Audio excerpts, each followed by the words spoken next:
Sana Putri Widayati dengan NIM 20I10083. Saya Borneo Kuenesis Haryadi, NIM saya 20I10086. Saya Ansela Maria Godeliva dengan NIM 20I10116. Saya Menika Natali Permanol, NIM 20I10130. Saya Diva Dini Arameta Malafreza, 20I10137. Dari emisi karbon itu sendiri, jadi pengertiannya adalah emisi karbon itu adalah pesan emisi gas rumah kaca yang diproduksi oleh individu untuk kegiatan sehari-hari untuk menyelenggarakan peristiwa atau yang biasa disebut dengan jejak karbon. Asal dari emisi karbon yang berkaitan dengan makanan. Emisi karbon dari transportasi itu menyumbang 11% dari total emisi karbon. Dengan transportasi dari produsen ke konsumen menyumbang 4%. Ketika menghitung total gas rumah kaca yang bukan hanya dari karbon dioksida itu 83%. Emisi berasal dari makanan yang sebenarnya disebabkan oleh pelepasan metana oleh ternak dan dinitrogen oksida karena Kami mengambil contoh makanan beremisi karbon tinggi adalah burger. Satu buah burger mengandung 1908 gram karbon dioksida. Jumlah ini sangat tinggi karena terdapat daging sapi yang melepas karbon sangat tinggi. Dalam burger menggunakan sepotong daging sapi yang menghasilkan 1365 gram karbon dioksida. Sebuah roti menghasilkan 59 gram CO2.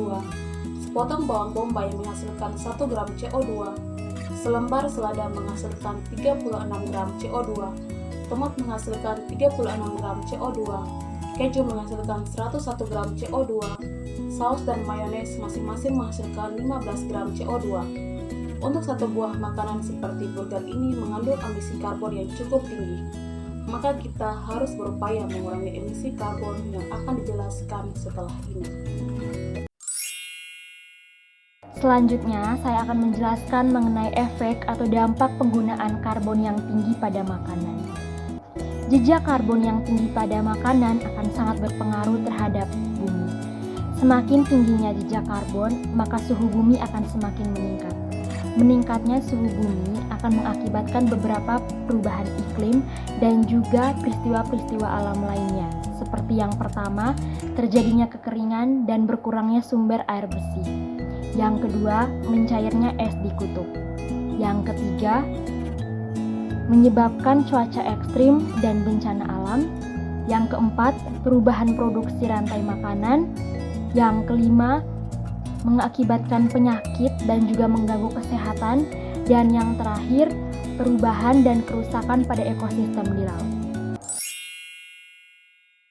Setelah kita mengetahui pengertian, contoh, dan juga dampak emisi karbon pada makanan, lantas kita bertanya bagaimana cara memproduksi makanan rendah karbon. Menurut kami, terdapat 3 cara yang dapat kita lakukan untuk memproduksi makanan rendah karbon. Cara yang pertama adalah menggunakan sumber energi yang terbarukan dan juga ramah lingkungan. Contohnya menggunakan listrik tenaga surya, kemudian menggunakan biodiesel, dan juga menggunakan biogas. Cara yang kedua adalah mengolah limbah sisa produksi. Kotoran hewan ternak dapat diolah menjadi berbagai hal seperti biokompos dan juga biogas. Kemudian cara yang ketiga adalah produksi pangan dengan berkebun sendiri. Dengan kita menanam tanaman sendiri, maka kita dapat mengurangi karbon yang dihasilkan pada saat proses transportasi.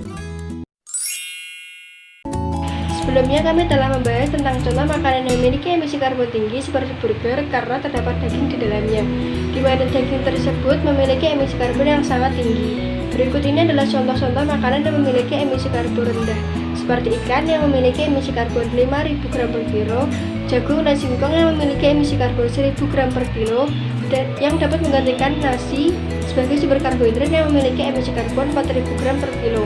Kita juga bisa mengonsumsi buah seperti buah pisang yang memiliki emisi karbon 700 gram per kilo dan buah apel sebesar 400 gram per kilo. Dan masih banyak yang lainnya makanan yang mengandung emisi karbon rendah, seperti berikut ini. Sekian presentasi dari kelompok kami. Terima kasih.